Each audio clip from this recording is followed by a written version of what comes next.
السلام عليكم ورحمة الله وبركاته. إن الحمد لله نحمده ونستعينه ونستغفره ونعوذ بالله من شرور أنفسنا ومن سيئات أعمالنا. من يهده الله فلا مضل له ومن يضلله فلا هادي له. وأشهد أن لا إله إلا الله وحده لا شريك له وأشهد أن محمدا عبده ورسوله صلى الله تعالى عليه وعلى آله وصحبه وسلم تسليما كثيرا. يا أيها الذين آمنوا اتقوا الله حق تقاته ولا تموتن إلا وأنتم مسلمون. يا أيها الناس اتقوا ربكم الذي خلقكم من نفس واحدة وخلق منها زوجها وبث منهما رجالا كثيرا ونساء واتقوا الله الذي تساءلون به والأرحام إن الله كان عليكم رقيبا. يا أيها الذين آمنوا اتقوا الله وقولوا قولا سديدا يصلح لكم أعمالكم ويغفر لكم ذنوبكم ومن يطع الله ورسوله فقد فاز فوزا عظيما. أما بعد فإن خير الحديث كتاب الله وخير الهدي هدي محمد صلى الله عليه وسلم وشر الأمور محدثاتها وكل محدثة بدعة وكل بدعة ضلالة وكل ضلالة في النار. أعوذ بالله من الشيطان الرجيم. بسم الله الرحمن الرحيم. وأتموا الحج والعمرة لله. আল্লাহ পাক রব্বুল আলমিনের সমস্ত প্রশংসা যে আল্লাহ পাক রব্বুল আলমিন আমাদেরকে রমজানুল মুবারকের ফরজ আদায় করার পরে আবার হজের মৌসুমে পৌঁছিয়ে দিয়েছেন। আল্লাহ পাক রব্বুল আলমিনের ইবাদত কখনো শেষ হওয়ার নয়, যেমন আল্লাহ পাকের নিয়ামত শেষ হওয়ার নয়। আমাদের উপর আল্লাহ পাকের যেমন অসংখ্য নিয়ামত রয়েছে, অশেষ নিয়ামত রয়েছে, বরং সব কিছুই আল্লাহ পাকের পক্ষ থেকে, তেমনি আল্লাহ পাক রব্বুল আলমিনের কিছু শুকরিয়া আদায় করার জন্য হচ্ছে তার ইবাদত বন্দেগী। এবং যতদিন দুনিয়াতে আমি আপনি থাকব ততদিন পর্যন্ত তার ইবাদত বন্দেগী করে আল্লাহ পাকের শুকরিয়া আদায় করতে হবে। আল্লাহ পাক যেন এর তৌফিক আমাদেরকে দান করেন। রমজান মাসে আল্লাহ পাকের জন্য সিয়াম পালন করে, কিয়াম আদায় করে আল্লাহ পাকের শুকরিয়া জ্ঞাপনের আমরা চেষ্টা করেছি। রমজানের পরে আবার আল্লাহ পাক এক মৌসুম দিয়েছেন, তা হচ্ছে হজের মৌসুম। আল্লাহ পাক কোরআনে কারীমের সূরা বাকারার আয়াত নম্বর 197 ইরশাদ করেছেন, আল হাজ্জু আশহুরুম মালুমাত। হজের জন্য জানাশোনা কয়েকটি মাস রয়েছে। যেমন রমজান মাস রয়েছে, যাতে আল্লাহ পাক রোজা ফরজ করে, শাহরু রমাদান আল্লাযী উনজিলা ফীহিল কুরআন ফামান শাহিদা মিনকুমুশ শাহরা ফালিয়াসুম। যে ব্যক্তি তোমাদের সুস্থ থেকে উপস্থিত থাকবে, বাড়িতে থাকবে রমজান মাসে, সেই ব্যক্তি যেন অবশ্যই রোজা রাখে। আল্লাহ পাক রোজা ফরজ করেছেন, তেমনি আল্লাহ পাক বলছেন আল হাজ্জু আশহুরুম মালুমাত। হজের কয়েকটি জানাশোনা মাস রয়েছে। হজের মাস শুরু হয় শাওয়াল থেকে জিলকাদা এবং জিলহজ মাসের 10 তারিখ পর্যন্ত। এর মধ্যে আপনাকে হজের নিয়ত করতে হবে। এ হচ্ছে হজের মাস হওয়ার উদ্দেশ্য। এর আগে যদি কেউ নিয়ত করে হজের, যে আমি হজে কেরানে চলে এসেছি, হজে ইফরাদে চলে এসেছি, হজের মধ্যে ঢুকে পড়েছি, হজের নিয়ত করে ইহরাম বেঁধে ফেলেছি, তাহলে হবে না। শাওয়াল মাসের আগে, রমজান মাস। ঠিক তেমনি জিলহজ মাসের 10 তারিখ অর্থাৎ আরাফার রাতের ফজর হওয়ার আগে পর্যন্ত ইহরাম বাঁধতে হবে হজের। কেউ যদি আরাফার রাত শেষ হয়ে গেল আর 10 তারিখের দিনে কেউ ইহরাম বাঁধে অথবা তারপর ইহরাম বাঁধে জিলহজ মাসের বাকি দিনগুলিতে, তাহলে হজ হবে না। এই হচ্ছে আল্লাহ পাকের এই বাণীর ব্যাখ্যা বা তাফসীর। আল হাজ্জু আশহুরুম মালুমাত। হজের জন্য জানাশোনা কয়েকটি মাস রয়েছে। আল্লাহ পাক যেসব ভাই বোনেরা হজ এখনো করেননি তাদেরকে খুব শীঘ্রই হজ করার জন্য তৌফিক দান করেন। যেসব ভাইরা হজ করেছেন তাদেরকে আবার বারবার আল্লাহ পাক বাইতুল্লাহ পর্যন্ত পৌঁছার জন্য তৌফিক দান করেন। আল্লাহর মেহমান হিসাবে যেন তিনি আমাদেরকে গ্রহণ করেন। কারণ হজ জীবনে একবারই ফরজ, কিন্তু তারপরে নফলের দরজা খোলা আছে। যেমন আপনি ফরজ নামাজের পরে সুন্নত নামাজ পড়েন, বেতন নামাজ পড়েন, আপনি আরও নামাজ পড়েন, তাহাজ্জুদ পড়েন, অনেক ভাইরা ইশরাক সালাতুদ দুহা পড়েন, তারাবি পড়ছেন আপনি। ঠিকই তেমনি রোজার ক্ষেত্রে আপনি রমজান মাসের রোজা রাখার পরে আপনি শাওয়াল মাসের 6 রোজা রাখলেন, আপনি এছাড়াও অন্যান্য আরও সুন্নত নফল রোজা রাখেন। ঠিক তেমনি হজ জীবনে একবার ফরজ, আর তারপরে নফল হজের রাস্তা খোলা আছে এবং তার জন্য উৎসাহিত করা হয়েছে। তাতে মানুষ মুসলিম ইহকালেও সুখী হয় আর পরকালে সুখী হয়। আজকে আপনাদের সামনে যেহেতু হজের মৌসুম চলে এসছে, সেই জন্য হজ সম্পর্কে আলোচনা করব। তবে এর আগে আমাদের হজের আলোচনাগুলি রেকর্ড হয়ে আছে, সুতরাং যাতে করে বারবার ওই কথাগুলি না হয়, নতুন দিকগুলি আলোচনা করার চেষ্টা করব হজের, যেগুলির ওপর হয়তো আলোকপাত করা হয়নি ওইভাবে, যেভাবে আজকে আপনাদের সামনে কিছু কথা পেশ করব। যেমন হজের ফজিলত এবং হজের বিধিবিধান, আহকাম, মাসলা মাসাইল, হজ কেমন করে করবেন, হজের কার্যাবলী, এসব আলোচনা আছে। আপনারা সিডিতে পাবেন, অডিওতে পাবেন, MP3-তে পাবেন, সব আলোচনা আমাদের আছে এর আগের।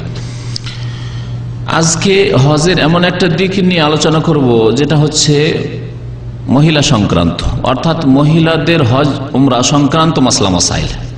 হজের ক্ষেত্রে মহিলাদের বেশ কিছু মাসলা মাসাইল রয়েছে যেগুলি পুরুষ থেকে পৃথক, পুরুষদের ক্ষেত্রে সেই মাসলা মাসাইলগুলি প্রযোজ্য নয়। সেই মাসলা মাসাইলগুলি উল্লেখ করব এবং তার সাথে সাথে হজের কিছু ফজিলতের হাদিস আপনাদের সামনে পেশ করব। আল্লাহ পাক রব্বুল আলামিন সূরা বাকারার আয়াত নম্বর 196 ইরশাদ করছেন, ওয়া আতিমুল হজ্জা ওয়াল উমরাতা লিল্লাহ, তোমরা হজ এবং উমরা সম্পূর্ণ করো আল্লাহর সন্তুষ্টির উদ্দেশ্যে। তাহলে হজ করতে হবে, উমরা করতে হবে, কার জন্য? আল্লাহর জন্য। প্রথম কথা, তাহলে আল্লাহ ছাড়া কারো হজ নেই। এই যে পীরদের মাজারে যাওয়া, ওরস লাগানো এবং সেখানে যাওয়াকে সওয়াবের কাজ মনে করা, এবং অনেকের ধারণা যে সেগুলি হজের মতো ফজিলত রাখে, কোথাও 3 বার গেলে হজ হয়, কোথাও 7 বার গেলে হজ হয়, কোথাও 1 বার গেলেও হজ হয়ে যায়। যেমন ধারণা ভারত উপমহাদেশের লোকদের, যারা কবর মাজার পূজারী তাদের রয়েছে, এগুলি হচ্ছে শিরকি ধারণা। আল্লাহর জন্য হজ করতে বলেছেন। আর হজ করা আমার উদ্দেশ্য করা, আল্লাহর ঘরের উদ্দেশ্য করে আসতে হবে, উদ্দেশ্য করে নেকির উদ্দেশ্যে সফর করবেন কোন কবর মাজারের, এটা ইসলামে নেই। বরং 3 মসজিদ ছাড়া চতুর্থ কোন স্থানের জন্য নেকির উদ্দেশ্যে সফর করা যাবে না। নবী করিম সাল্লাল্লাহু আলাইহি ওয়াসাল্লামের সহিহ বুখারী হাদিস, লা তুশাদ্দুর রিহালু ইল্লা ইলা সালাসাতি মাসাজিদ, সফর করা যাবে না সওয়ারিতে চেপে আরোহণ করে, ইল্লা ইলা সালাসাতি মাসাজিদ, তবে 3 মসজিদের উদ্দেশ্যে সফর করা যাবে না, মানে নেকির সফর করা যাবে না। দুনিয়ার সফর, ভ্রমণ, আপনার ব্যবসা বাণিজ্যের জন্য, চাকরির জন্য যেমন আমরা এসেছি, অথবা আত্মীয় স্বজনদের সাথে দেখা করার জন্য, সেগুলি আলাদা সফর। সেই সব সফর রাস্তা খোলা আছে, জায়েজ সফর রয়েছে, মুস্তাহাব সফর রয়েছে, এগুলো আছে।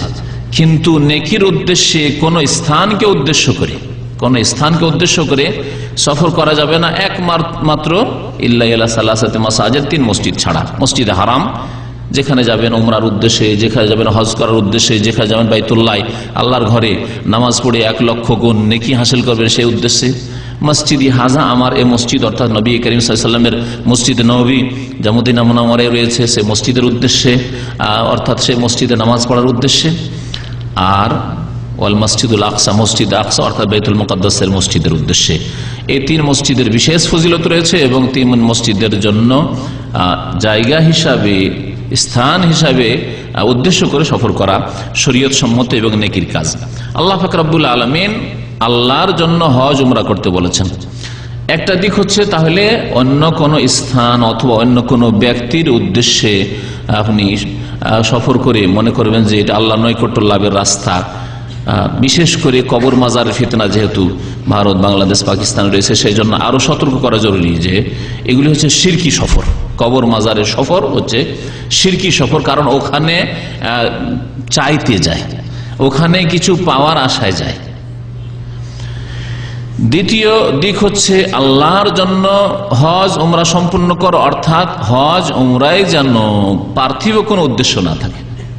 হজ উমরা আসলেন কিন্তু এই জন্য যে গিয়ে থেকে যাব, যেমন আজকাল অনেক দেশ থেকে এরকম শোনা যাচ্ছে যে কিছু লোক এরকম আসার চেষ্টা করছে, ওখানে যাচ্ছি আসলে কাজের জন্য, গিয়ে থেকে যাব, অন্য কোনো ভিসা পাচ্ছি না, সুতরাং ওখানে গিয়ে লুকিয়ে থেকে যাব, কাজকর্ম করব না। আপনি দুনিয়ার উদ্দেশ্যে সফর করে আসছেন, হজের উদ্দেশ্যে সফর করতে হবে আল্লাহ সন্তুষ্টির জন্য, আল্লাহ নৈকট্য লাভের উদ্দেশ্যে। তারপরে অনেকে লোক দেখানো হজ করে। হজ কি জন্য করতে আসছে? লোকে কি বলবে হজ না করলে, পয়সা এত আছে, আর যদি হজ না করি, আসলে আল্লাহ ফরজ করেছেন এই জন্য হজ না, লোকে কি বলবে। অথবা লোকে হাসি বলবে, চেয়ারম্যান সাহেব, MP সাহেব, অথবা বিচার সালিস করেন যারা মাতাব্বর মানুষ, এরা যদি হজ না করে তাহলে দেশে এলাকায় প্রভাব পড়বে না, হাজী সাহেবের একটা প্রভাব রয়েছে, সেই জন্য হজ। আল্লাহর জন্য হজ হলো না, লোক দেখানো হজ। লোক দেখানো ইবাদতবন্দি হচ্ছে শিরক, যেমন নবী করিম সাল্লাল্লাহু আলাইহি ওয়াসাল্লাম বলেছেন। তাহলে আল্লাহ পাক বলছেন ওয়াতিমুল হাজ্জা ওয়াল উমরাতা লিল্লাহ, হজ এবং উমরা সম্পন্ন করো আল্লাহর জন্য। বলছিলাম যে মহিলা সংক্রান্ত মাসালা মাসাইল যেহেতু বলবো হজ সম্পর্কে, উমরা সম্পর্কে, সেই জন্য মহিলাদের সম্পর্কে নবী করিম সাল্লাল্লাহু আলাইহি ওয়াসাল্লামের যে হজ সম্পর্কে হাদিস রয়েছে সেই হাদিস দিয়ে আলোচনা শুরু করি। মা আয়েশা রাদিয়াল্লাহু তাআলা আনহা জিজ্ঞাসা করলেন রাসূলুল্লাহ সাল্লাল্লাহু আলাইহি ওয়াসাল্লামকে, হাদিসটি ইবনে মাজাহ রয়েছে এবং মুসনাদ আহমদে রয়েছে, হাদিস সহিহ, এবং এর কাছাকাছি হাদিস সহিহ বুখারীতে রয়েছে। জিজ্ঞাসা করেন কুলতু ইয়া রাসূলুল্লাহ, বলছেন যে আমি বললাম হে আল্লাহ রাসূল সাল্লাল্লাহু আলাইহি ওয়াসাল্লাম, আলান নিসাই জিহাদুন, আলান নিসাই জিহাদুন, নারীদের ওপর কি জিহাদ ফরজ আছে? কারণ নবী করিম সাল্লাল্লাহু আলাইহি ওয়াসাল্লামের জামানায় পুরুষরা জিহাদে যেত, বদর, ওহদ, খন্দক, খায়বার, মক্কা বিজয়, হুনাইন, তাবুক, সবগুলি জিহাদ নবী করিম সাল্লাল্লাহু আলাইহি ওয়াসাল্লামের জামানায়, তাহলে পুরুষরা জিহাদে অংশ নিয়েছেন। মা আয়েশা রাদিয়াল্লাহু তাআলা আনহা জিজ্ঞাসা করলেন যে মহিলারা কি জিহাদে অংশ নেবে, তাদের উপর জিহাদ কি ফরজ আছে? আলান নাসে জিহাদুন, নবী করিম সাল্লাল্লাহু আলাইহি ওয়াসাল্লাম বললেন নাম, কালা নাম, আলাইহিন্না জিহাদুন লা কিতালা ফি, হ্যাঁ তাদের জিহাদ আছে, কিন্তু এমন জিহাদ যাতে সশস্ত্র যুদ্ধ নেই। কিতাল মানে সশস্ত্র যুদ্ধ, লড়াই নেই, এমন এক যুদ্ধ করবে নারীরা লা কিতালা ফি, যাতে কোন রকমের যুদ্ধ নেই। নবী করিম সাল্লাল্লাহু আলাইহি ওয়াসাল্লামের বুখারী হাদিসে রয়েছে যে জিহাদুকুন্না, হে নারীরা তোমাদের জিহাদ হচ্ছে আল হজ্জ, হজ, তোমাদের জিহাদ হচ্ছে হজ। এই বুখারীতে শুধু হজের কথা রয়েছে। ইবনে মাজাহ হাদিসে রয়েছে তোমাদের নারীদের জিহাদ রয়েছে লা কিতালা ফি, এমন জিহাদ যাতে কোনো সশস্ত্র সংগ্রাম নেই, যুদ্ধ নেই, লড়াই নেই, তা হচ্ছে আল হজ্জ ওয়াল উমরা, হজ এবং উমরা। হজ করা যেমন মহিলাদের জন্য জিহাদ, তেমনি উমরা করাও মহিলাদের জন্য জিহাদ, আর বাস্তবে জিহাদ। আর আজকালকার যুগে একেবারে আরো স্পষ্ট জিহাদ। একজন মহিলা মানুষের হজ করতে যাওয়া, ভিড় ভাড়ি, রাস্তায় ভিড়, তাওয়াফে ভিড়, সাইতে ভিড়, মেনা, আরাফা, মুজদালিফা যদি হজ হয়, যেখানে যাবে রাস্তাঘাটে সব জায়গায় ভিড়। এই ভিড়ের মধ্যে হজ করে আসা জিহাদ, এতে কোনো সন্দেহ নেই, জিহাদ এতে কোনো সন্দেহ নেই। আল হজ্জ ওয়াল উমরা, নারীদের জন্য নবী করিম সাল্লাল্লাহু আলাইহি ওয়াসাল্লাম এমন এক জিহাদের কথা বলেছেন যাতে যুদ্ধ নেই, এবং তাতে জিহাদের সওয়াব তারা পাবে ইনশাআল্লাহ তাআলা, যেমন নবী করিম সাল্লাল্লাহু আলাইহি ওয়াসাল্লাম বলেছেন। এর সাথে সাথে বলবো যে হজের জন্য তাড়াতাড়ি করতে হবে। হজ ফরজ হয়ে আছে, আপনার বয়স তখন 20 বছর, আর হজ করবেন 60 বছরে। অত দূর না গিয়ে বলি যারা প্রবাসী, যেহেতু আমার সামনে প্রবাসী ভাইরা রয়েছেন, বোনেরা রয়েছেন, আপনি সৌদি আরবে আসার সাথে সাথে হজ ফরজ হয়ে গেছে। হজ ফরজ কখন হয়? যখন আপনার কাছে আপনার পরিবারের খরচ রেখে যতদিন আপনি মক্কাতুল মুকাররমে থাকবেন, যদি পুরুষ হন, আর মহিলা হইলে পরিবারের খরচের দায়িত্বই তার নেই। যদি কোনো মহিলার কাছে এতটা পয়সা থাকে যে সেই ব্যক্তি যেখানে আছে সেখান থেকে মক্কাতুল মুকাররমে যেতে পারবে আর ফিরে আসতে পারবে, আর যে কদিন সেখানে থাকবে তার খরচ তার কাছে আছে, খাওয়া খরচ রয়েছে, থাকা খরচ রয়েছে, তাহলে সেই মহিলার উপর হজ খরচ। এটা হচ্ছে আর্থিক দিক থেকে যে শর্ত শরীয়ত আরোপ করেছে, যে আর্থিক সচ্ছলতা এতটা যদি হয় তাহলে হজ ফরজ। পুরুষদের ক্ষেত্রে আর একটু বাড়তি, কারণ তার পেছনে আরো দায়িত্ব আছে। যদি বৃদ্ধ বাবা মা থাকে যারা নিজের খরচ চালাতে পারে তাদের খরচ দিতে হবে, নাবালক ভাই বোনেরা থাকে তাদের খরচ দিতে হবে, স্ত্রী ছেলে মেয়ে যদি থাকে তাদের খরচ দিয়ে যেতে হবে, 1 মাস বা 1 সপ্তাহ 10 দিন হজে থাকবেন তার খরচ দিয়ে যেতে হবে। সুতরাং এই খরচ দিয়ে যদি মক্কাতুল মুকাররমা দুনিয়ার কোন এলাকা থেকে পৌঁছিতে পারে তাহলে হজ ফরজ। আপনি এখানে কাজে এসছেন, আসার পরে মাশাআল্লাহ আপনার ঋণ মুক্ত হয়ে গেছেন, কোনো ঋণও নেই। আর এই নয় যে বড় বড় ব্যবসার জন্য ঋণ করে রেখেছেন, সেটা ঋণ নয়। ব্যবসার জন্য যারা ঋণ করে রেখেছে সেটা ঋণ নয়, কিন্তু ঋণ কোনটা? হয়তো আপনি খরচ করে বিদেশে এসছেন, সেখানে ঋণ হয়ে আছে, অথবা খাওয়া খরচের অভাব ছিল তখন ঋণ করে ফেলেছেন, সে অভাবের ঋণ রয়েছে। আর না হলে বড় বড় যে কোম্পানিগুলো রয়েছে সেগুলি তো ঋণের উপর ব্যবসা করছে, অন্যের কাছ থেকে লোন নিয়ে ব্যবসা করছে, তারা ঋণই নাকি?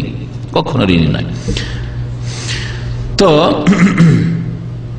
আপনি এখানে আসার পরে প্রথম বছরে হজ ফরজ, মাশাআল্লাহ মক্কা যেতে পারবেন, আসতে পারবেন, আপনার পরিবারের খরচ আপনি 1 সপ্তাহ 10 দিন হজে থাকবেন, চালাতে পারবেন, তাহলে আপনার হজ ফরজ আছে।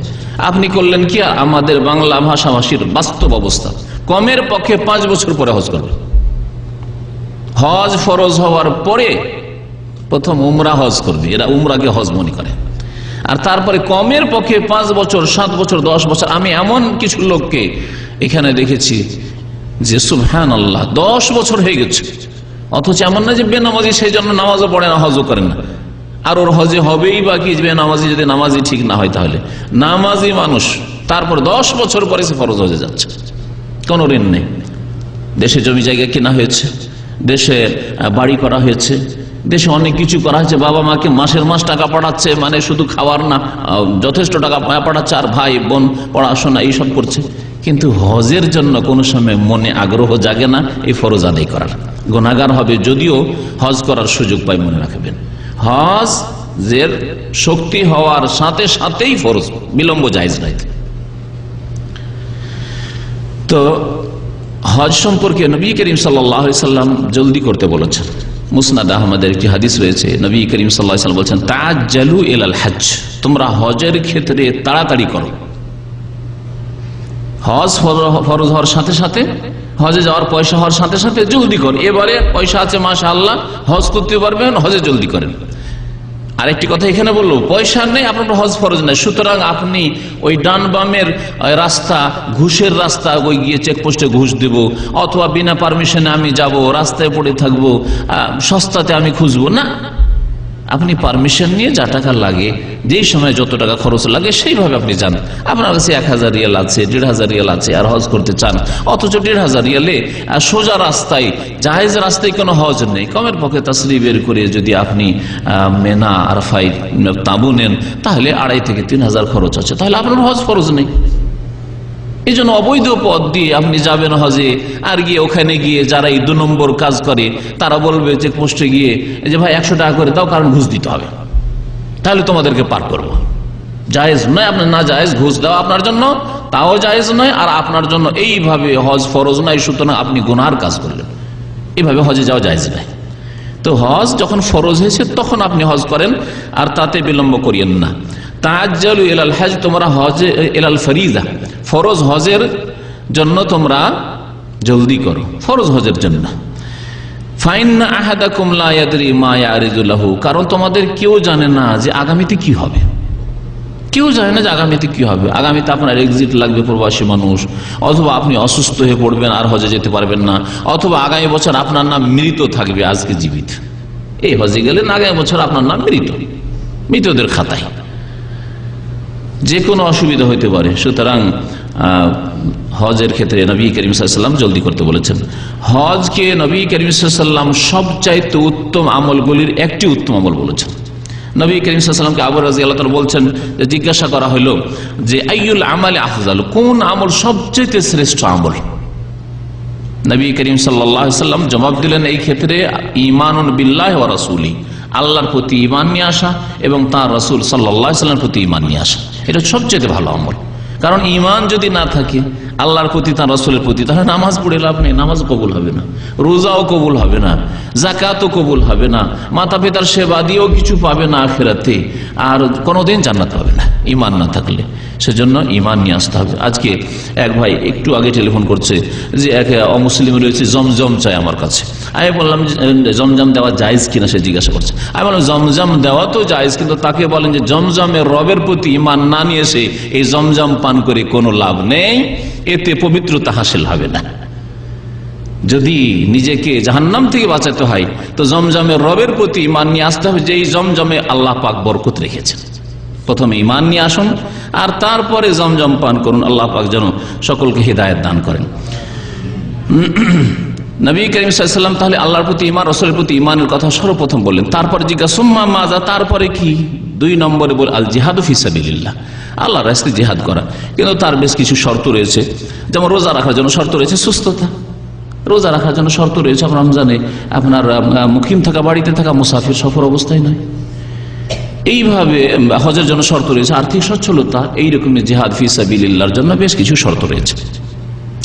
সুম্মা মাজা, তারপরে কোন আমল সবচেয়ে শ্রেষ্ঠ আমল? নবী করিম সাল্লাল্লাহু আলাইহি সাল্লামকে জিজ্ঞাসা করা হলে বললেন হজ্জুন মাবরুর, এমন হজ যা আল্লাহর দরবারে কবুল হয়। হজ্জে মাবরুর কাকে বলা হয়? নবী সাল্লাল্লাহু মাকবুল শব্দ বলেননি, মাবরুর বলেছেন।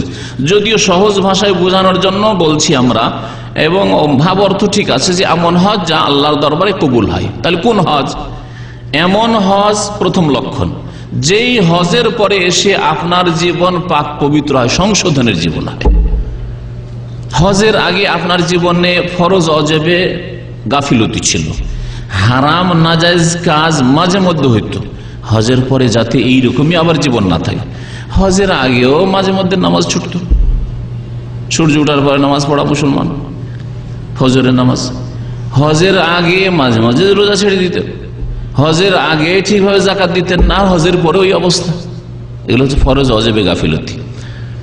হজের আগে পর্দা করতেন না মা বোনদের ক্ষেত্রে, আর হজের পরেও ওই রকম অবস্থা, ওই শাড়ি পরে আর পিঠ পেট খুলে ব্লাউজ, হাফ ব্লাউজ না, ওই রকম নাই। সংশোধনের জীবন হইতে হবে। এইরকমই হারাম নাজায়েজের ক্ষেত্রে বলছি, হজের আগেও ফিল্ম দেখতো, হজের পরেও ফিল্ম দেখে। হজের আগেও থাইল্যান্ডি জুয়া খেলতো, হজের পরেও খেলে। হজের আগেও সুদ ঘুষ নিত, এখন ওই সুদ ঘুষ খায়। হজের আগেও হারাম ব্যবসা করতো, এখনো হারাম ব্যবসা করে। তাহলে হজে মাবরুর হয়নি। এটা হজে মাকবুলের লক্ষণ না। হজে মাকবুলের লক্ষণ যে জীবনে সংশোধন হবে, ইসলাহ হবে। হজে মাবরুরের আরেকটি দিক ওলামা উল্লেখ করেছেন যে এমন হজ যেটা লোক দেখানো নয়, বরং আল্লাহর সন্তুষ্টির জন্য। না শোনানোর জন্য কাউকে যে অমুক সাহেব হজ করে এসেছেন, না দেখানোর জন্য যে আমি হাজি হয়েছে লোকের হাজি বলবে, এই জন্য আল্লাহর সন্তুষ্টির জন্য, ইখলাস তাতে রয়েছে। আর একটি দিক রয়েছে হজে মাবরুর বা হজে মকবুল লক্ষণ হিসাবে, সেটা হচ্ছে যে এমন হজ করছেন যেই হজে আপনি গিয়ে কোনো হারাম কাজ, নাজায়েজ কাজ করেননি। হজে গিয়ে নাজায়েজ কাজ করেননি। হজে গিয়ে বহু লোক নাজায়েজ কাজ করে। হাজিদের বিল্ডিং এ উঠে দেখবেন হাজিরা লড়াই করছে, ঝগড়া করছে, সামান্য ছোটখাটো বিষয় নিয়ে ঝগড়া করছে। আর বড় বিষয় হলেই ঝগড়া করতে হবে না, বরং আল্লাহ পাক বলছেন ফামান ফারাযা ফীহিন্নাল হাজ্জা ফালা রাফাসা ওয়ালা ফুসুকা ওয়ালা জিদালা ফিল হজ্জ। ফামান ফারাযা ফীহিন্নাল হাজ্জা, এই মাসগুলিতে যেই ব্যক্তি নিজের উপর হজকে অবধারিত করলো, মানে হজের নিয়ত করে ফেললো, হজের ইহরামে প্রবেশ করলো, ফালা রাফাস, যৌন সম্পর্কে কোনো কথাবার্তা বলবে না, এমনকি স্ত্রীর সাথেও টেলিফোনে এমন আমোদ ফুর্তি করবে না ইহরামের অবস্থায়। ফালা রাফাস ওয়ালা ফুসুক, না কোনো নাফরমানের কাজ, ফাসিকি কাজ করে, গুনার কাজ করবে, ফরজ ওয়াজিব ছেড়ে দিয়ে, অথবা হারাম নাজায়েজ কাজ করে, সাগীরা গুনাহ করে, অথবা কবিরা গুনাহ করে। ওয়ালা জিদালা ফিল হজ, বিশেষ করে আল্লাহ পাক বলছেন হজে গিয়ে ঝগড়া বিবাদ করবে না, তর্ক বিতর্ক করবে না, ঝগড়া করবে না। হজের অবস্থায় যারা 1 মাস হজে থাকে দাড়ি মুন্ডন করে, এমন হজ করে আসলেন যে মক্কাতেও দাড়ি মুন্ডন করতে হচ্ছে, অথবা নিয়ত আছে যে 2-1 মাস নাও করি তো দেশে গিয়ে তো করবই। তাহলে কি এই হজ মকবুল হবে যে হজে আপনি গুনাহ করবেন, অথবা গুনার নিয়ত নিয়ে বসে আছেন? বিড়ি সিগারেট খাওয়া হাজি সাহেবরা, হজে গিয়ে বিড়ি সিগারেট ছাড়তে পারলেন না আপনি, তাহলে এমন হজ যেই হজে আপনার গুনাহ হয়েছে। এরকম হজে গিয়ে যেখানে মহিলার দল, সেখানে আপনি তাকাতে শুরু করলেন। দেখে একটা বিরাট দল আছে, ইন্দোনেশিয়ার দল, ইন্দোনেশিয়ার মহিলারা বেশি আসে, আর সেই দিকে বারবার তাকানা, যেখানে মহিলা সেদিকে নজর আপনার, তাহলে এইরকম হজ মকবুল হবে না। এগুলি হচ্ছে হজে মকবুল লক্ষণ। হজে মকবুলের আরেকটি লক্ষণ, সবগুলি প্রায় বলে দিই, তা হচ্ছে যে আপনি হজে শুরু থেকে শেষ পর্যন্ত 1 পয়সা হারাম তাতে ব্যবহার করবেন না। না আপনার টিকিটের ক্ষেত্রে, ভাড়ার ক্ষেত্রে, না আপনার খাওয়ার ক্ষেত্রে, না লেবাস পোশাক পরার ক্ষেত্রে, যেন হারাম দিয়ে হজ না হয়। কারণ একটি বড় হাদিস রয়েছে, আজকে আলোচনা যেহেতু অন্য বিষয়ের উপরে, সেই জন্য বলা সম্ভব নাই। আল্লাহ পাক রব্বুল আলামিন ওই বান্দাকে যখন ইহরাম বাঁধে আর বলে লব্বাইক আল্লাহুম্মা লব্বাইক, লব্বাইক লা শারীকা লাকা লব্বাইক, তখন আল্লাহ পাক বলেন যে লা লব্বাইক ওয়ালা সাদিক, না তুমি হাজির হয়েছ মিথ্যুক, ওয়ালা সাদিক, না তুমি ভাগ্যবান, মিথ্যা কথা বলছো তুমি। কারণ জাদুকা হারাম, তুমি যে পাথেয় নিয়ে এসছো, সম্বল নিয়ে এসছো, তা হারাম, তোমার লেবাস পোশাক হারাম, তোমার যে খরচ খরচা নিয়ে এসছো তা হারাম, পকেটে টাকা আছে তা হারাম, সুদের টাকা, ঘুষের টাকা, আপনার বিভিন্ন রকমের হারাম টাকা, হারাম ব্যবসা, বিড়ি সিগারেট বিক্রি করা, বাকালাই মুদিখানার দোকান বিড়ি সিগারেট বিক্রি করে।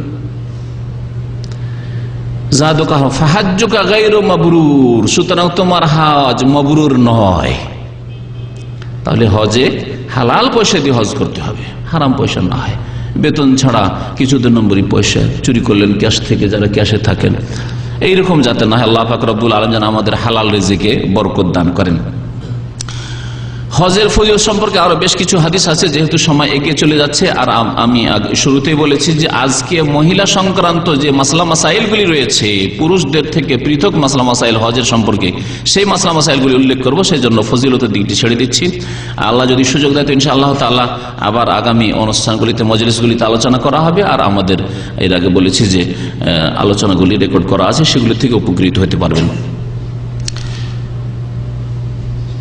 একটি হাদিস আর হজ সম্পর্কে বলেনি, তারপরে মহিলাদের মাসলা মাসাইলগুলি বলছি। এই যে সৌদি আরবে 5 বছরে একবার হজের আইন করা হয়েছে, এখানকার স্থানীয় লোকদের জন্য করা হয়েছে আর প্রবাসীদের জন্য করা হয়েছে। এ সম্পর্কে একটি হাদিস রয়েছে। এখানে যে কোনো আইন কানুন তৈরি হয়, ওলামাদের পরামর্শ নেওয়া হয়, মজলিসে শুরা রয়েছে এবং হাইয়াত কেবারিল ওলামা রয়েছে, তাদের পরামর্শ নেওয়া হয়। এই হাদিসের ভিত্তিতে এই আইনটি তৈরি করা হয়েছে যে আপনি 5 বছরে একবার যান, যাতে বাইরে থেকে যারা জীবনে একবার আসছে, বৃদ্ধ মানুষ, কমজোর মানুষ, তাদেরকে একটু সুযোগ দেন। আপনারা যদি প্রতি বছর যান তাহলে তাদের জন্য বড় কষ্টের কারণ হয়ে যাবেন আপনারা। এ সম্পর্কে একটি হাদিসে কুদসি রয়েছে, আবু সাঈদ খুদরি রাদিয়াল্লাহু তাআলা আনহু বর্ণনা করেছেন যে আন্না রাসূলুল্লাহ সাল্লাল্লাহু আলাইহি ওয়াসাল্লাম قال, আল্লাহ রাসূল বলছেন, ইন্নাল্লাহ আযজা ওয়া জাল ইয়াকুল, মহান আল্লাহ বলছেন, ইন্না আবদান আসহাহতু লাহু জিসমাহু, আমি বান্দা, এমন বান্দা যেই বান্দাকে আমি সুস্থতা দান করেছি, সুস্থ রয়েছে, ওয়া আওসাতু আলাইহি ফিল মাঈশা, এবং তাকে সচ্ছলতা দান করেছি। তাহলে সুস্থতা আর সচ্ছলতা, হজের জন্য দুটোর প্রয়োজন আছে কি না? সুস্থতার প্রয়োজন আছে, অসুস্থ থাকলে হজে আসতে পারবেন না আপনি, বিছানায় পড়ে থাকলে বা হাসপাতালে থাকলে। আর সচ্ছলতার প্রয়োজন আছে, অনেক সুস্থ মানুষেরা আছে কিন্তু পয়সা নেই, হজে আসতে পারে না, মনের কত যে আশা আকাঙ্ক্ষা আছে কিন্তু হয়তো পুরা হয় না। আল্লাহ পাক রব্বুল আলামিনের কাছে দোয়া করে, আল্লাহ পাক হয়তো কোনোদিন পূরণ করবেন, কিন্তু যখন হয়তো চাইছে সেই সময় পূরণ হচ্ছে না। কি জন্য? অভাবের কারণে, অসচ্ছলতার কারণে। তো আমি এই বান্দাকে সুস্থতাও দান করেছি আর আমি তাকে সচ্ছলতাও দান করেছি। তামজি আলাইহি খামসাতু আওয়াম, আর তার উপর 5 বছর চলে যাচ্ছে, একের পর এক বছরের বছর পার হয়ে 5 বছর অতিক্রম হয়ে চলে যাচ্ছে। লা ইয়াফিদু ইলাইয়া, অথচ এই বান্দা আমার কাছে মেহমান হয়ে, অতিথি হয়ে আসে না। আল্লাহ পাক বলছেন হাদিসে কুদসি, লা ইয়াফিদু ইলাইয়া, আমার কাছে মেহমান হয়ে আসতে চায় না, আমার মেহমান হয়ে। লা মাহরুম, সেই ব্যক্তি বঞ্চিত, সেই ব্যক্তি মাহরুম, হতভাগা, বঞ্চিত মানুষ। তাহলে এর দ্বারা কি বোঝা গেল? এর দ্বারা বোঝা গেল প্রথম কথা যে সচ্ছলতা চলে এসছে, আপনি তাড়াতাড়ি হজ করেন। তারপরেও ফরজ হজ যদি আদায় হয়ে গিয়েও থাকে, তারপরেও 5 বছরে একবার চেষ্টা করেন, ফরজ নয় আর, কিন্তু 5 বছরে একবার চেষ্টা করেন যে একবার হজ করি। নবী করিম সাল্লাল্লাহু আলাইহি সাল্লামের একটি হাদিস রয়েছে, আল হাজ্জু মাররা, হজ হচ্ছে একবার জীবনে ফরজ, ফামান যাদা ফাহুয়া তাতাউ, এর বেশি কেউ যদি করে তাহলে সেটা নফল হবে। আর নফলের কত প্রয়োজন রয়েছে, কাল কিয়ামতে যখন ফরজে ঘাটতি হয়ে যাবে, নফল দিয়ে ঘাটতি পূরণ করা হবে। সুতরাং নফল হজের চেষ্টা করবেন আর মাহরুম বঞ্চিত হবেন না। বিশেষ করে যেসব ভাইদেরকে আল্লাহ পাক সচ্ছলতা দান করেছেন আর বিশেষ করে সৌদি আরবে থাকার তৌফিক দান করেছেন, একটা হজ করে নিলাম থেকে গেলাম না, 5 বছর পর পর সরকার সুযোগ দিচ্ছে এই হাদিসের ভিত্তিতে।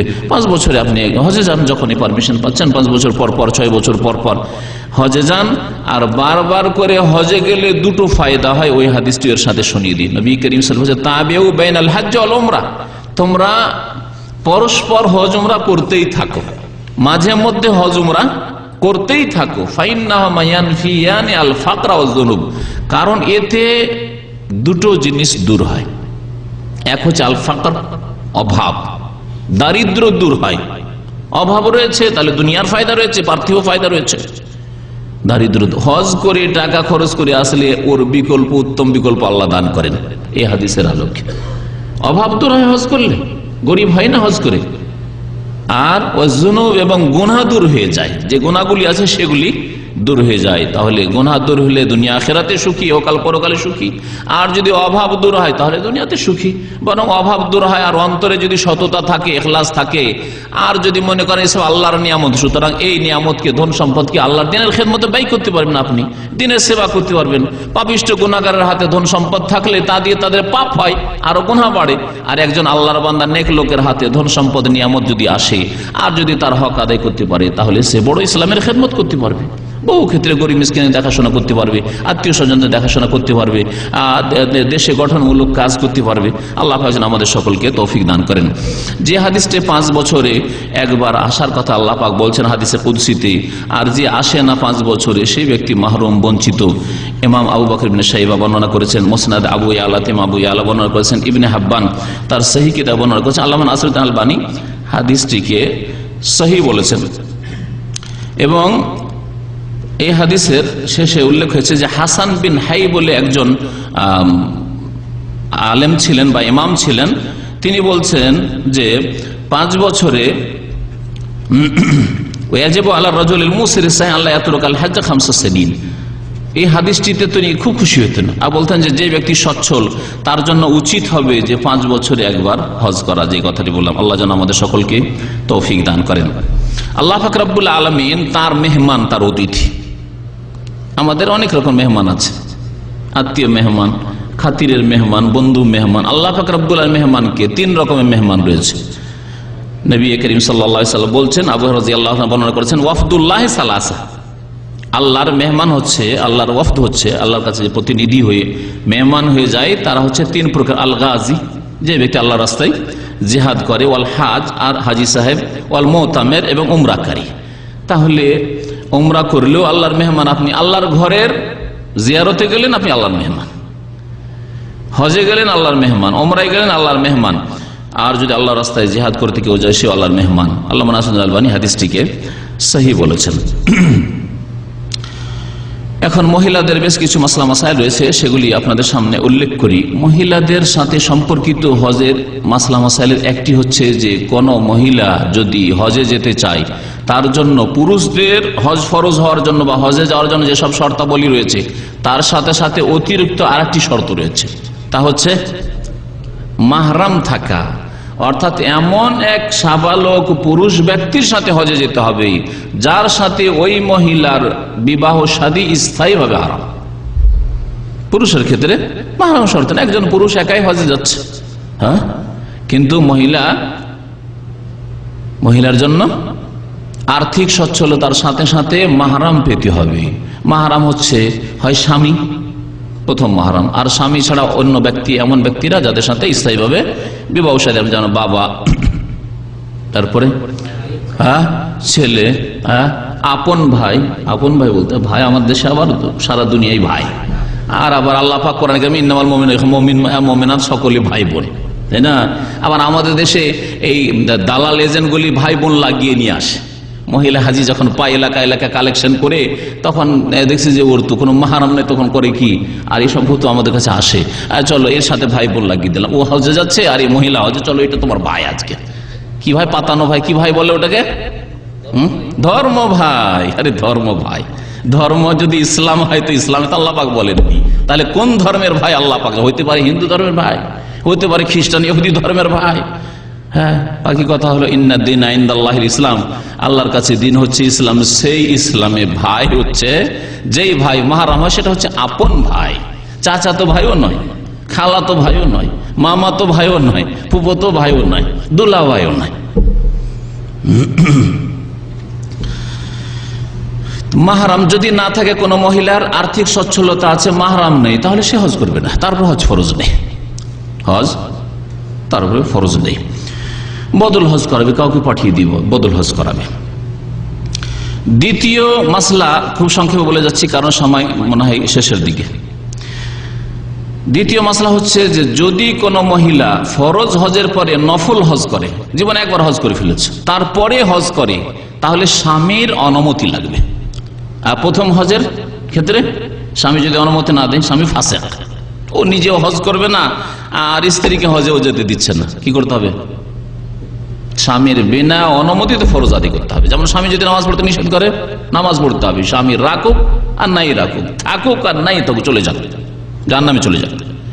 ওই রকমই হজের ক্ষেত্রে যদি স্বামী ফরজ হজে বাধা দেয়, অথচ সেই মহিলার আর্থিক সচ্ছলতা আছে, হজ করতে পারবে, আর তার ভাই হজে যাচ্ছে, তার বাবা হজে যাচ্ছে, মাহরাম পেয়ে গেছে, শর্ত পুরা করে দিয়েছে, হজে আসবে।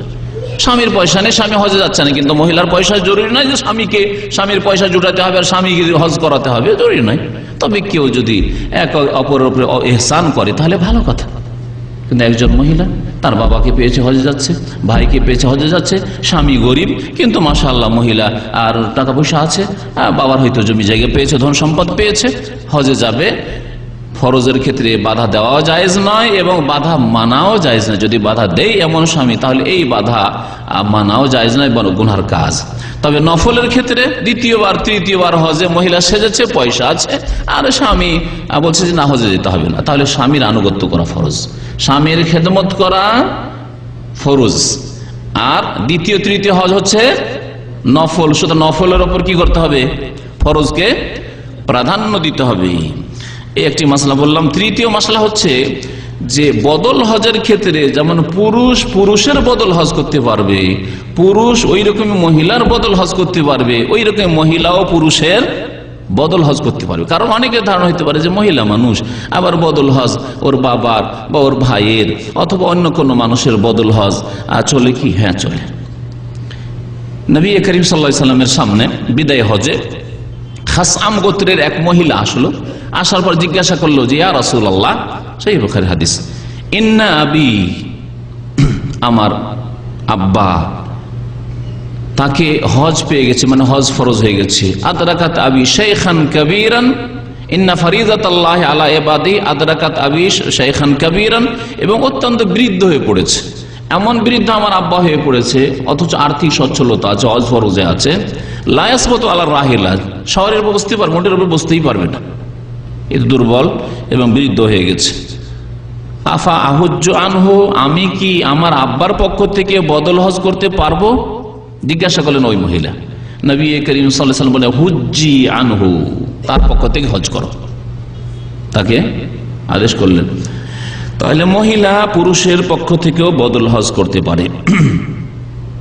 4 নম্বর মাসলা মাসাইল হচ্ছে হজের ক্ষেত্রে মহিলাদের, তা হচ্ছে ঋতুবতী মহিলা অথবা নেফাসওয়ালী মহিলা হজের ক্ষেত্রে হজের যতগুলি বিধিবিধান আছে সবগুলি পুরা করতে পারবে, একমাত্র একটি আমল ছাড়া। কি আমল বলতে পারেন? কিসের তওয়াফ? বাইতুল্লাহর তওয়াফ, যে কোনো তওয়াফ, বাইতুল্লাহর তওয়াফ।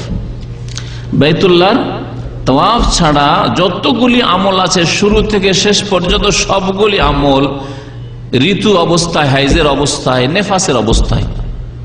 হজে বেরিয়েছে আর বাচ্চা ভূমিষ্ঠ হয়ে গেল, হজে বেরিয়ে গেছে, তারপরে হজে গিয়ে 1 সপ্তাহের হজ।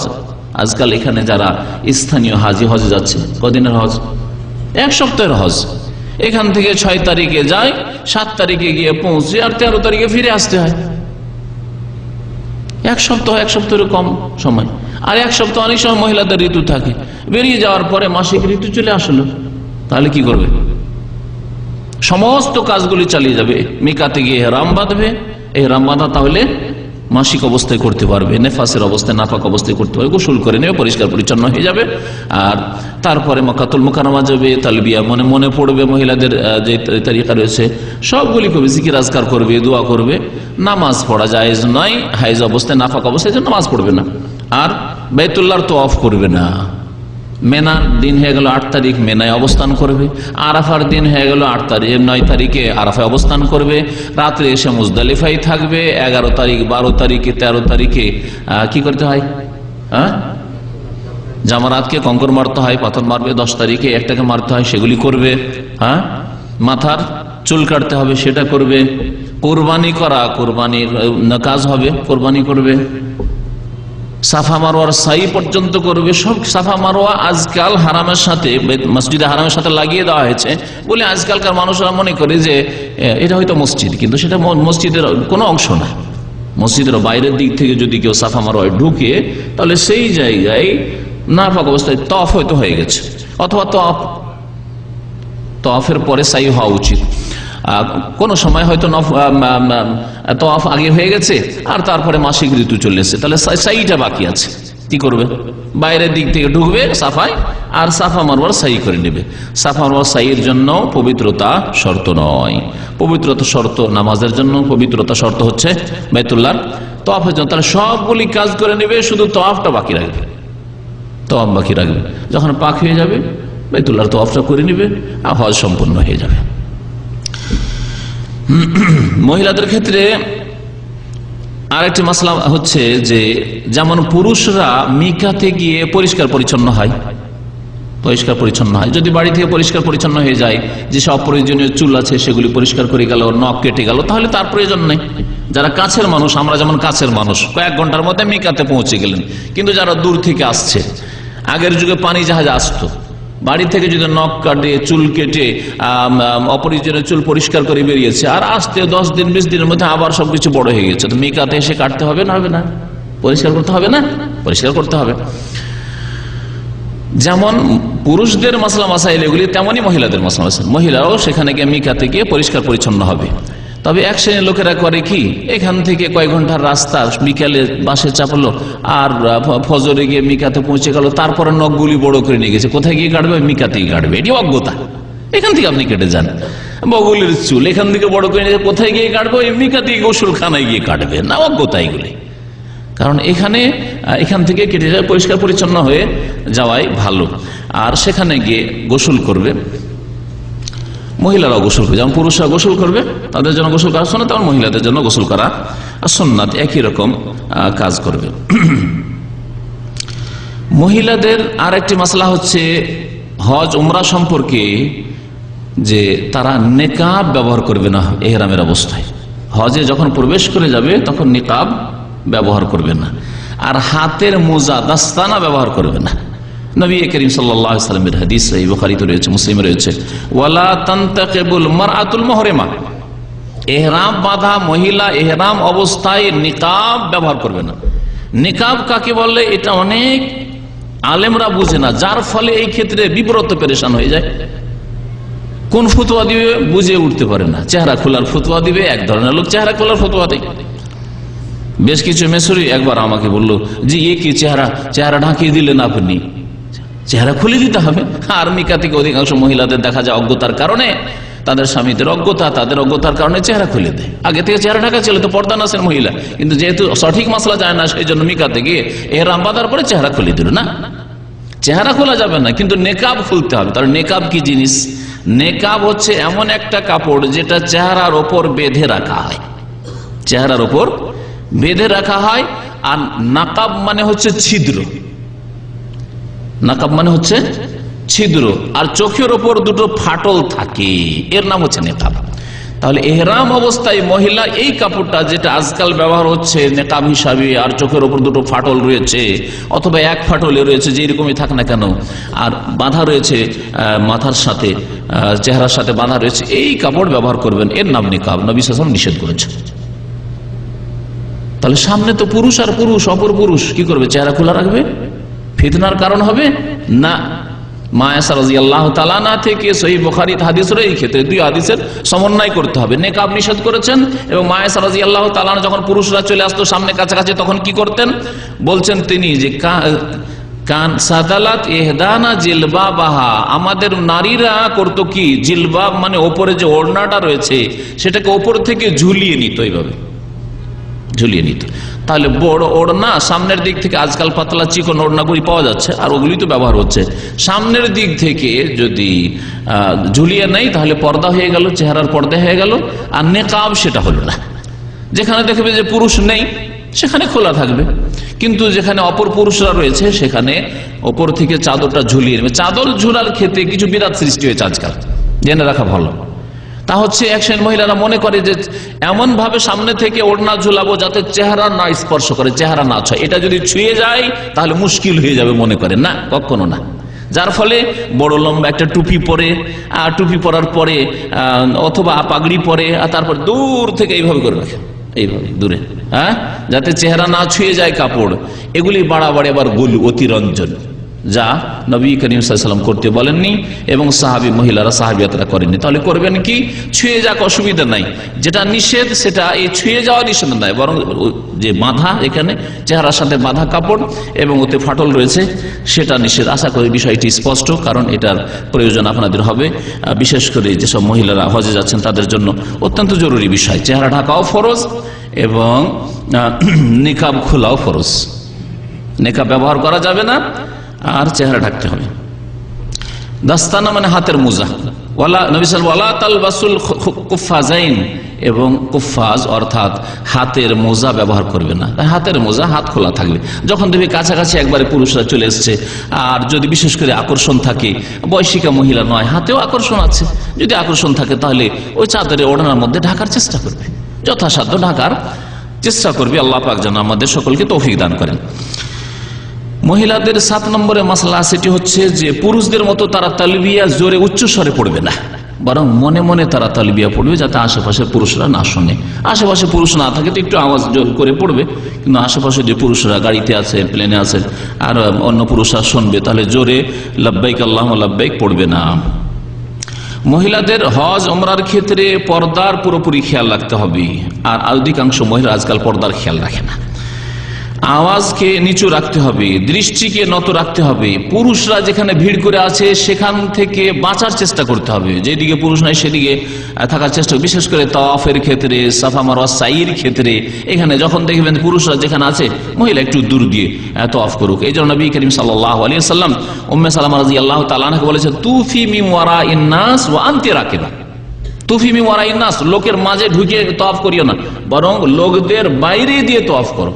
লোকেরা কাবা ঘরের কাছাকাছি হয়ে তাওয়াফ করছে পুরুষরা, আর মহিলারা একটু দূর দিয়ে তাওয়াফ করবে যখন লোকজন রয়েছে।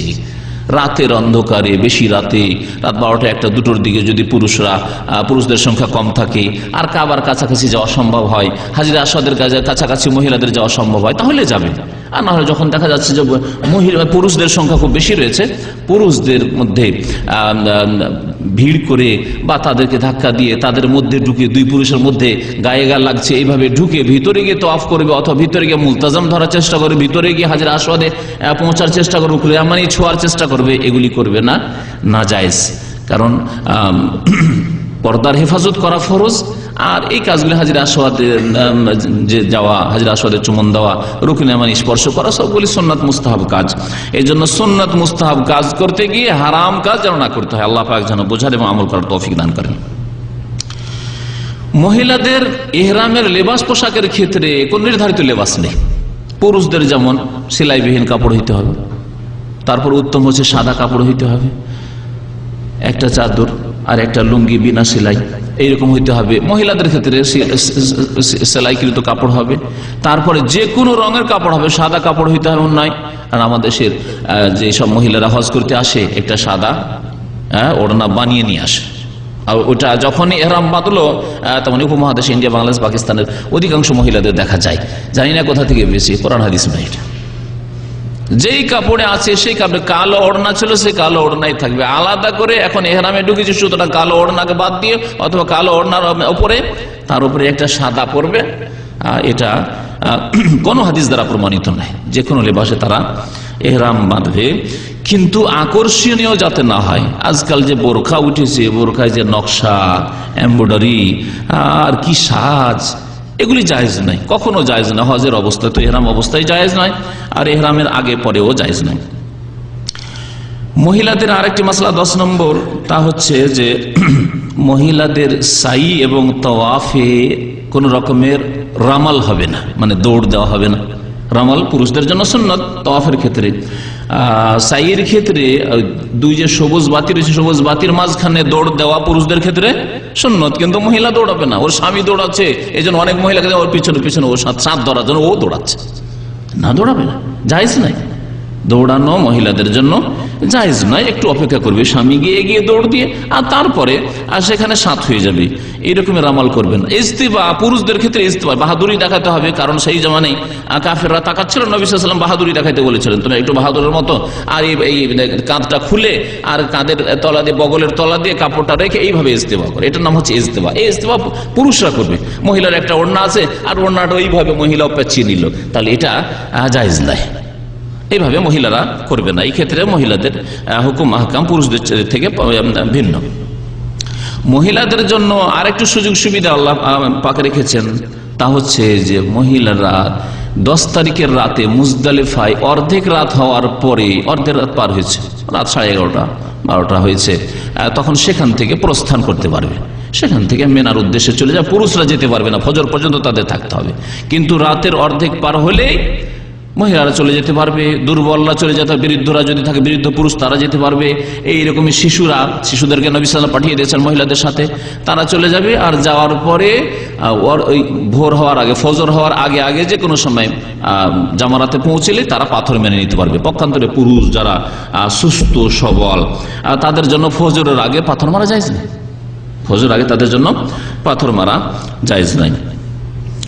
মহিলাদের আরেকটি মাসলা যেটি পুরুষ থেকে ভিন্ন, সেটা হচ্ছে মহিলাদের জন্য মাথা মুন্ডন করা জায়েজ নাই।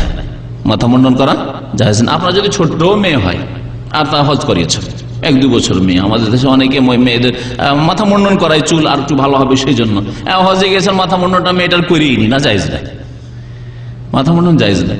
এই ক্ষেত্রে তাদের চুল কাটতে হবে এবং কাতরু আনমোলা, নবী সাল্লাল্লাহু আলাইহি ওয়াসাল্লাম বলেছেন কাতরু আনমোলা। আনমোলা বলা হয় এই যে আঙ্গুলের এই অংশটুকু, এই জোড় পর্যন্ত, একটা পোর পর্যন্ত, এতটুকু করে কাটবে সবগুলি চুল, পিছন দিক থেকে কাটবে মহিলারা, এর বেশি তারা কাটবে না। মহিলাদের আর একটি মাসলা হচ্ছে যে মহিলাদের বিদায় হজ, বিদায় তওয়াফে বেদা, বিদায়ী তওয়াফ করার আগে যদি হায়েজ চলে আসে অথবা নেফাস চলে আসে, সব কাজগুলি করে নিয়েছে, বিদায়ী তওয়াফ বাকি আছে, আর এই বিদায়ী তওয়াফ বাকি থাকা অবস্থায় মাসিক চলে আসলো, তাহলে আর অপেক্ষা করার দরকার নাই। নবী করিম সাল্লাল্লাহু আলাইহি সাল্লামের বিবি সাফিয়া রাদিয়াল্লাহু তাআলা আনহার এই সময় মাসিক চলে আসে। নবী সাল্লাল্লাহু আলাইহি ওয়াসাল্লাম জানতে পারলেন, জিজ্ঞাসা করেন, আহাবে সাতনা হিয়া, কি তার জন্য আমাদের সকলকে এত বড় কাফেলাকে সবাইকে বসে থাকতে হবে নাকি? তখন জানানো হলো তাকে যে ইন্নাহা তাফা তোয়াফাল এফাজা, যে ফরজ তওয়াফ ছিল তোয়াফে এফাজা, তোয়াফে জিয়ারা যাকে বলা হয়, সেটা তিনি করে ফেলেছেন, বাকি শুধু তোয়াফে বেদা রয়েছে, বিদায়ী তোয়াফ রয়েছে। তখন নবী করিম সাল্লাল্লাহু আলাইহি ওয়াসাল্লাম বলেন, ফালা ইয়াজান, তাহলে আর অসুবিধা নেই, তাহলে আর কোনো অসুবিধা না, আমাদের সাথে চলে যাবে। তাহলে এই ক্ষেত্রে মহিলাদেরকে আল্লাহ পাক ব্যতিক্রম রেখেছেন যে তাদের বিদায়ী তওয়াফ এই অবস্থায়, হায়েজ এবং নেফাসের অবস্থায় না করলেও চলে, অর্থাৎ করতে পারবেন, আর অপেক্ষা করার কোনো প্রয়োজন নেই যদি অপেক্ষা করা সম্ভব না হয়। 15 নম্বরের পার্থক্য হচ্ছে পুরুষ নারীর মাঝে হজের ক্ষেত্রে বা জিয়ারার ক্ষেত্রে, যে পুরুষরা যেমন মসজিদ নববীর জিয়ারতে যাবে, নামাজ পড়ার জন্য যাবে, মহিলারাও মসজিদ নববীতে নামাজ পড়ার উদ্দেশ্যে, হজের আগে হোক পরে হোক অন্য সময়, হজের সাথে কোনো সম্পর্ক নেই, হজের সাথে মদিনা যাওয়ার, মসজিদ নববী যাওয়ার কোনো সম্পর্ক নেই, কারণ আমাদের দেশে খুব মশহুর আছে যে 40 ওয়াক্ত নামাজ ওখানে পড়তে হবে। এই হাদিসটি সহিহ নয়, হাদিস এই মর্মে সহিহ নয়।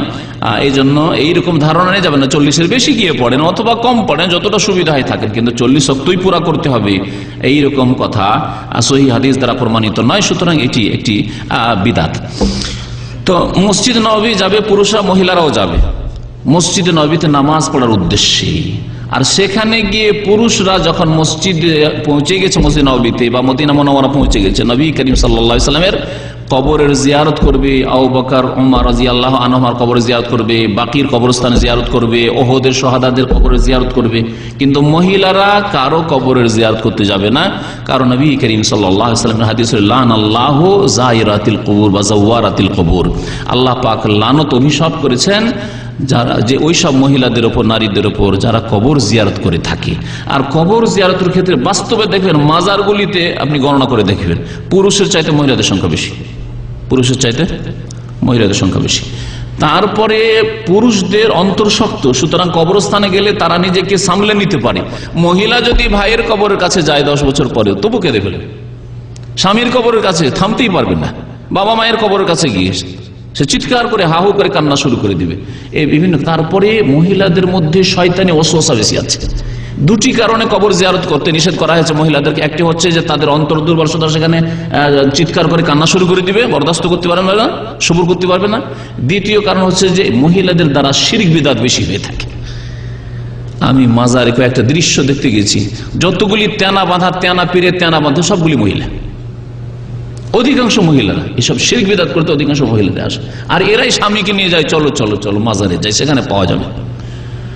এই শিরক থেকে বাঁচানোর জন্য মহিলাদেরকে, আর তারা যে গুনাহ করবে সেখানে গিয়ে কান্না করবে, চিৎকার করবে, সেই জন্য এই দুটি কারণে নিষেধ করা হয়েছে এবং লানত করা হয়েছে মহিলাদের, ওই সব মহিলাদের উপর যারা কবর জিয়ারত করে থাকে।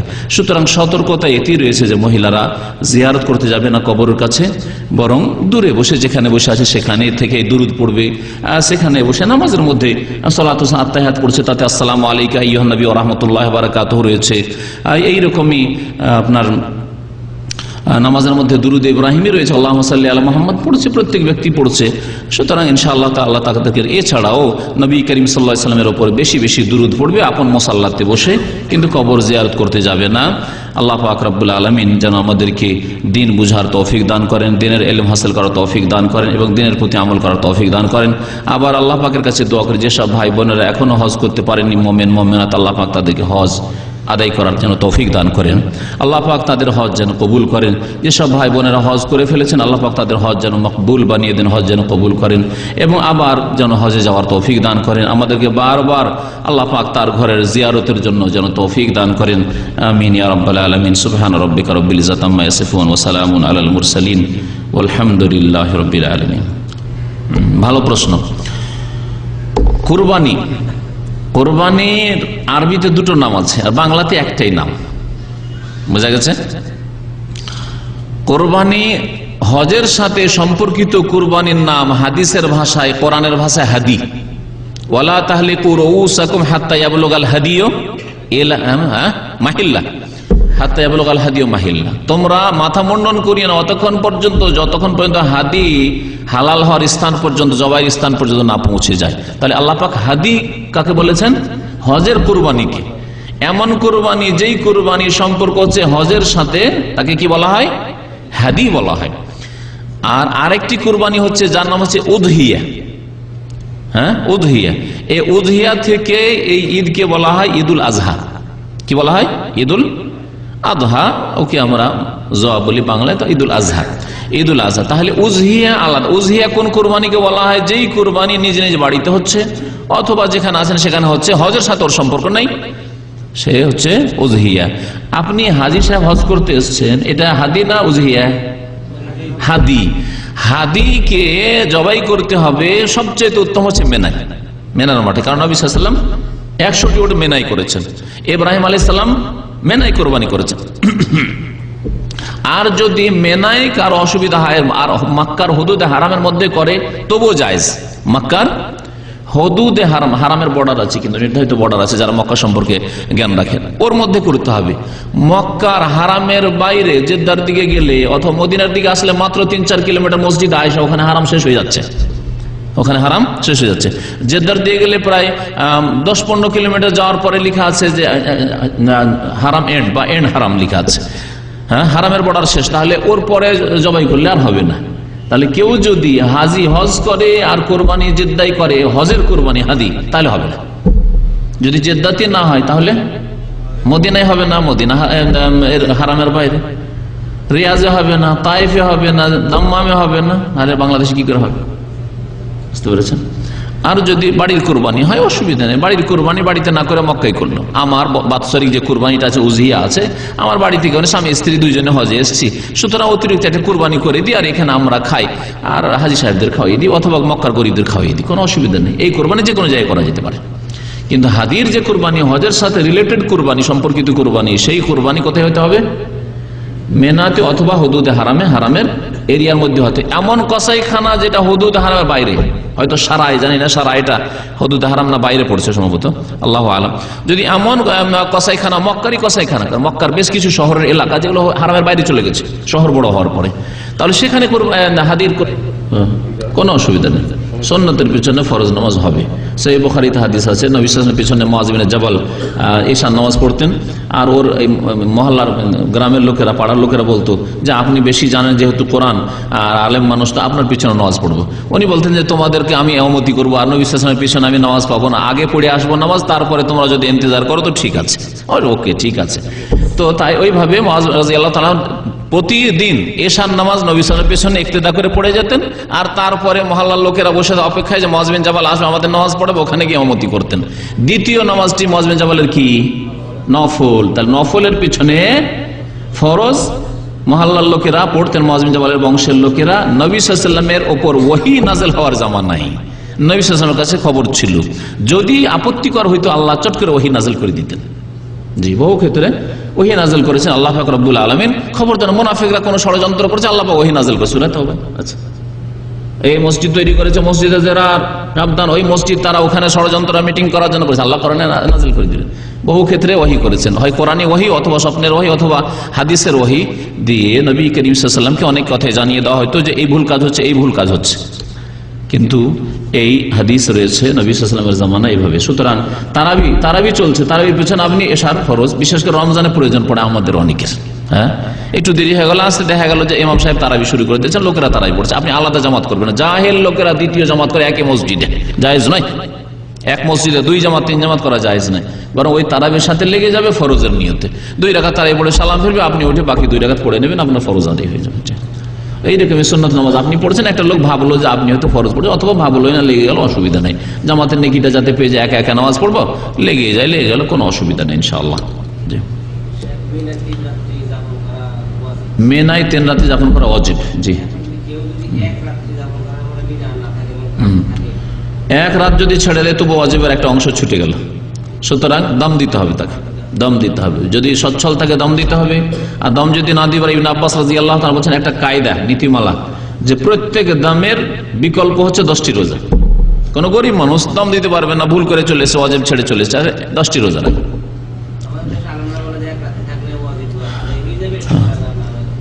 4 রাকাত নামাজ ফরজ, মাগরিবে 3 রাকাত, 3 দিন থাকতে হবে না মেনাতে, 3 দিন থাকতে হবে, তাই না? আমি একটা উদাহরণ দিচ্ছি, মাগরিবে 3 রাকাত নামাজ ফরজ, 1 রাকাত কেউ যদি পড়ে বা 2 রাকাত পড়ে না, বলছে ওয়াজিব তো আদায় হয়ে গেল, ফরজ আদায় চলবে না, 3ই পড়তে হবে, 3ই পড়তে হবে। ওই রকম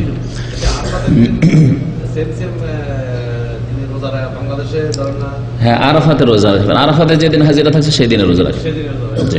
হাজিরা রাখবে না, অসুবিধা নেই। বাংলাদেশের 8 তারিখ ও 7 তারিখ সমস্যা নেই, কারণ তারিখ বলা হয়নি রোজা রাখার কথা, রোজা বলা হয়েছে সিয়ামু ইয়াউমে আরাফা, আরাফার দিনে রোজা বলা হয়েছে। জি, আরাফার দিনে রোজা। যেই দিন হাজী সাহেবরা এখানে নেই কি কুড়াচ্ছেন, আমরা কিছুই পাবো না, এখানে হজে যেতে পারলাম না, সেই জন্য আল্লাহ পাক একটা রাস্তা আমাদের রেখেছেন যে তোমরা রোজা রেখে কি করো। জি,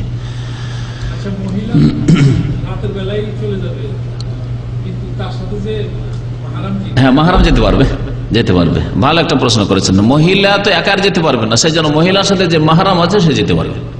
এবার মাহরাম তো একজন হয়, আপনার 5 ভাই আছেন মনে করেন, হ্যাঁ 5 ভাই আছেন, আর মাশাআল্লাহ আপনার ওয়াইফ আছে, তো 5 ভাইয়ের যাওয়া জায়েজ না, আপনার জন্য জায়েজ, একজন মাহরামের জায়েজ। জি, অথবা আপনার ওয়াইফের ভাই আছে এবং আপনিও আছেন, 2 জনে চলে যাবেন না, একজন যান, ঠিক আছে অমুক জায়গায় দেখাবে, তুমি পরে আসো, কারণ মাহরাম একজন যাবে, হয় স্বামী যাবে, নয় আপন ভাই যাবে, অথবা বাবা যাবে। জি, হ্যাঁ হ্যাঁ, মায়ের সাথে ছেলে আছে, ছেলেতে যাবে, নাবালক ছেলে বলেছি। 3 শ্রেণীর কমজোরেরা যাবে, মহিলা কমজোর, শিশু কমজোর, বৃদ্ধ কমজোর। এরা অর্ধেক রাতের পরে মুজদালিফা ছেড়ে চলে যেতে পারে এবং ফজর আগে গিয়ে রাত 12টা 1টা 2টোর মধ্যে মেরে নিতে পারবে পাথর। জি, হ্যাঁ, সাবালক ছেলেদের না, সাবালক ছেলে পরে যাবে, সাবালক ছেলেরা একজন যাবে, একজন মাহরাম যাবে ব্যাস, কারণ এর বেশি যাওয়ার তো কোনো যুক্তি নেই। জি, তবে নাবালক ছেলেরা যাবে। সুবহান রাব্বিকা রাব্বিল ইজ্জাতি আম্মা ইয়াসিফুন ওয়া সালামুন আলাল মুরসালিন ওয়ালহামদুলিল্লাহি রাব্বিল আলামিন।